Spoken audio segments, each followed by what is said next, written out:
The Bay sounds like.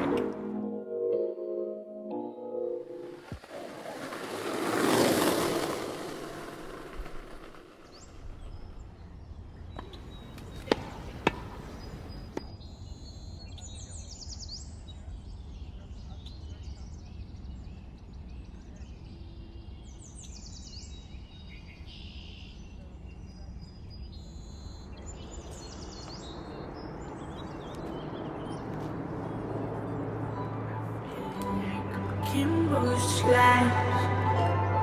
I feel alright when my lady's home. I feel alone.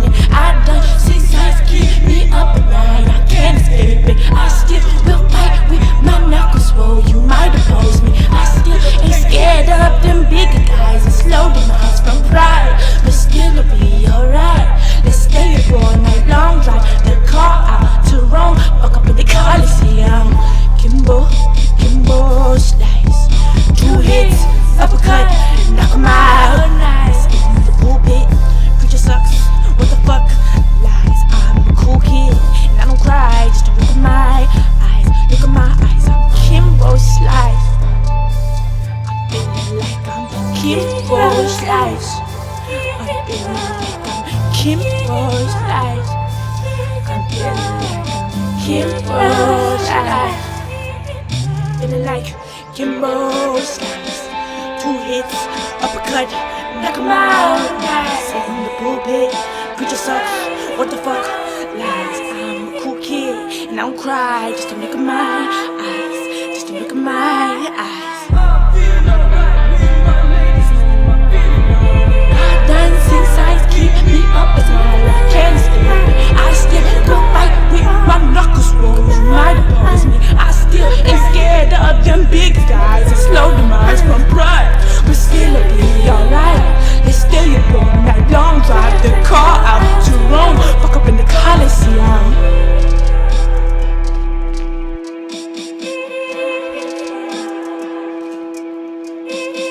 It's been nice, Kimbo Slice.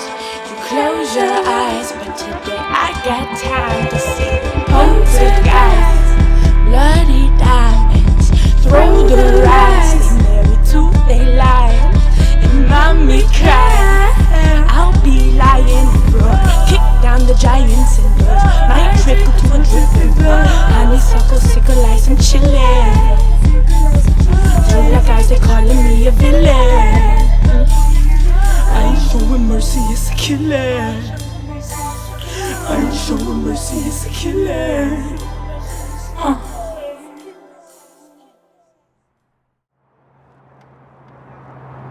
What does the bass sound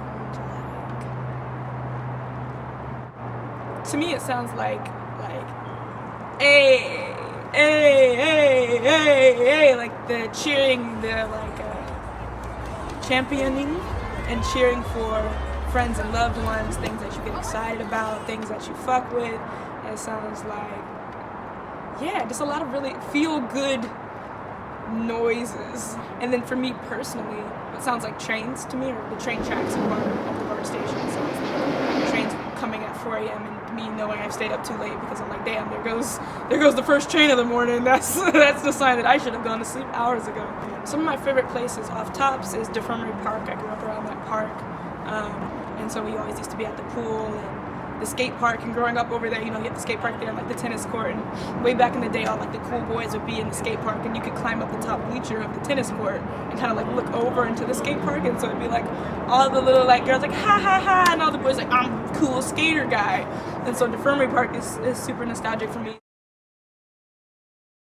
Musically though, there's not necessarily one set way I have of making music. Sometimes it starts off with like a melody in my mind, or sometimes it'll start off with lyrics and have no melody whatsoever. But a lot of times the songwriting and the production of the song, because I mainly produce my own work as of now, it happens kind of like in tandem or at the same time. It's not often that I will produce an entire beat or an entire piece of music without having some sort of lyrics to it. It kind of like the lyrics develop as the soundscape develops, and that is what gives me a better idea of what the song is and what it's going to be about, because I tend to be kind of thematic with my writing. There's something that it's pretty continuous in my process. I like to do conceptual art, and a lot of my art has to do with like narratives and storytelling, because I also do film work. And so even my songs will kind of happen all in the same world, or all in the same scene or in the same setting. And so a lot of the writing will be very conceptual and like build off of itself, if that's the lyric writing process or musically.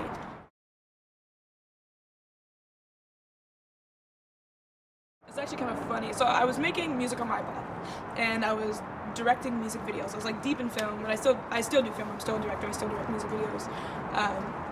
But I wasn't showing anybody my music. I wasn't trying to be a musician, because I was in rooms with people that's like, I'm a producer, I'm a rapper. And I was like, I'm a visual artist, I'm the friend, like I'll be here and really on the peripheral of everything. And then one time when I was working at a shoe store in San Francisco, I was like wiping down the shelves. It was a really slow day, and then they were playing like some 80s sounding music. I don't even really remember what the song was. I wish I did. But I remember like bouncing around and wiping down the shelves and like doing all these dances because there was like nobody in there. And I was like, what if I was like an 80s pop star? That would be so fun. Ha ha ha, wouldn't that be a funny joke? And then I was like, what if I was an 80s pop star?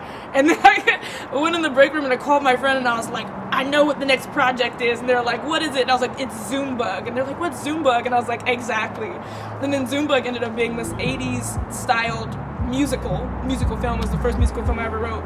And that summer, we did a 20-minute production of Zoombug, and that was the first time I ever made music with the intention of other people hearing it. And then the first time I ever performed music was actually the next New Year's Eve, when we were asked to perform Zoombug live. And Zoombug was a fake real band. Like, Zoombug's not a real band. And so when we were asked, hey, can Zoombug perform at the New Year's Eve show, we were like, yeah, I suppose. So after that moment, it was just kind of like I'm not gonna stop doing this. This is an incredible amount of fun. And I've always been a performer. I've always been like a performance artist. I've done poetry. I've danced competitively and these different things. But something about music put it all together in a way that was just like magic. I maybe should have known.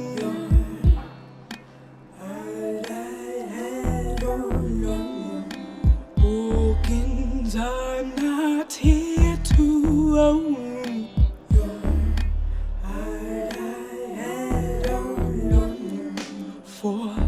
forsake domestic home to go to the wild. Primal, bear your fangs, feral child. Primal, bear your fangs, feral child. Primal, bear your fangs, feral child. Primal, bear your fangs. I wish you saw the art that I had put up on the wall. I wish you saw. I wish you saw. When portraits speak, imposing all their woes of company. You said because it's obnoxious when I say it's not my fault.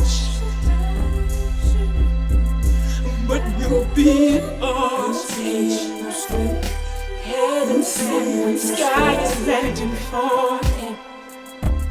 I'm all into the wild.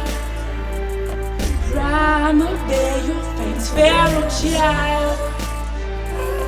Primal, bear your fangs, feral child. I saw a shot in the wild.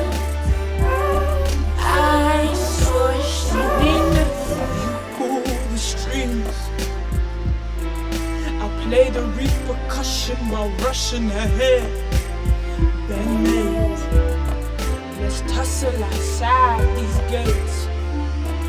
Put every mistake we made on tour display. I tore the way out to the wire. I maybe should have known These organs are to own. Your heart I had on loan. My stomach twisting forward. I maybe should have known. These organs are to own. The safe domestic home to go. Primal, bear your face, feral child. Primal, bear your face, feral child. Primal, bear your face, feral child.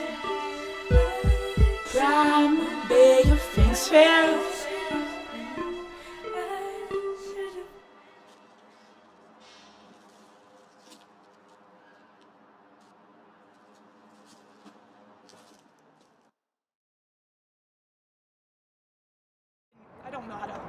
I still don't know much about cameras, right? And like I do film work continuously now, and I don't shoot my own things. And if I didn't have my best friend Hunter, who was the first person I started doing film with, was because he was a photographer, and I was like, hey, could you just like press record on it? I like your pictures, but if you press record, I think we can make some cool stuff.